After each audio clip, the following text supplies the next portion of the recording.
নমস্কার বন্ধুরা, আজকের আহারে রান্নাঘরে সকলকে স্বাগত।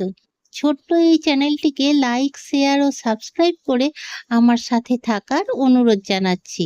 আজ চলে এসেছি দুর্দান্ত স্বাদের, খুবই সহজ আর নতুন একটা রেসিপি নিয়ে। চলুন তাহলে দেখে নেওয়া যাক আজকের রান্না। আমি এখানে 1 কেজি 250 গ্রামের একটা রুই মাছের রিং পিসগুলো নিয়ে বেছে ধুয়ে জল দিয়ে পরিষ্কার করে জল ঝরিয়ে সামান্য হলুদ আর নুন দিয়ে মাখিয়ে রেখেছিলাম।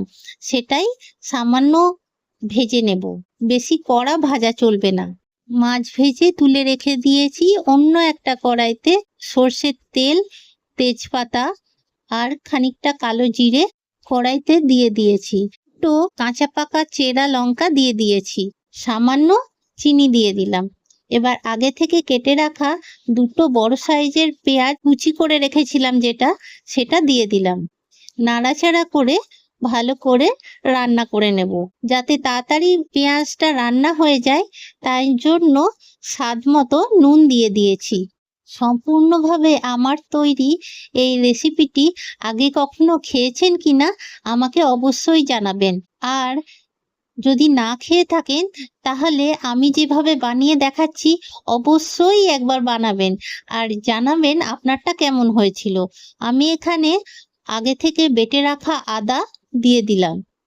এই রান্নাটা খুবই কম তেল মশলায় হয় আর খুবই কম উপকরণে হয়। একবার না বানালে বুঝতে পারবেন না এর স্বাদ কতখানি ভালো হয়। আর একবার বানালেই পরিবারের সকলেই এটাই বানানোর বারবার রিকোয়েস্ট করতে থাকবে। এই রান্নাটা জিভে যতটা সুস্বাদু, স্বাস্থ্যের পক্ষেও খুবই উপকারী। তিল, কাঁচা লঙ্কা আর অর্ধেকটা ছোট পেঁয়াজ দিয়ে একসাথে মিক্সিতে বেটে রেখেছিলাম। সেই মশলাটা দেওয়ার পর খানিকক্ষণ আমি এটা রান্না করে নিয়েছি। এরপর আমি এতে দিয়ে দিলাম সামান্য জিরে গুঁড়ো আর কাশ্মীরি লঙ্কার গুঁড়ো।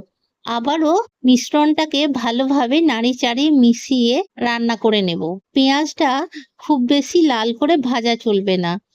পেঁয়াজটা একটু স্বচ্ছ স্বচ্ছ হয়ে গেলেই জানবেন আপনার রান্নাটা প্রায় হয়ে এসেছে। এখানে আমার এই রান্নাটাও প্রায় হয়ে এসছে, পাশ থেকে তেল ছাড়তে শুরু করেছে। এই রান্নাটাতে বেশি হলুদ দেওয়া চলবে না। আর মাছটা ম্যারিনেট করার সময়ও একটু কম হলুদ দিয়ে করাই ভালো, আমার তো তাই মনে হয়েছে। মিক্সির বাটিতে সামান্য দুধ দিয়ে আর একটু জল দিয়ে ধুয়ে আমি দিয়ে দিয়েছি, আর দিয়ে দিয়েছি কয়েকটা কাঁচা লঙ্কা। তারপর আগে থেকে ভেজে রাখা মাছগুলো দিয়ে দিয়েছি। এবার রান্না করে নিলেই তৈরি। তখন আমার সাথে থাকার জন্য অসংখ্য ধন্যবাদ বন্ধুরা। ভালো থাকুন, খুশি থাকুন, স্বাস্থ্যকর আহারে সুস্থ থাকুন। আবার চলে আসবো অন্য কোনো দিন, অন্য কোনো দারুণ সুস্বাদু রেসিপির সাথে।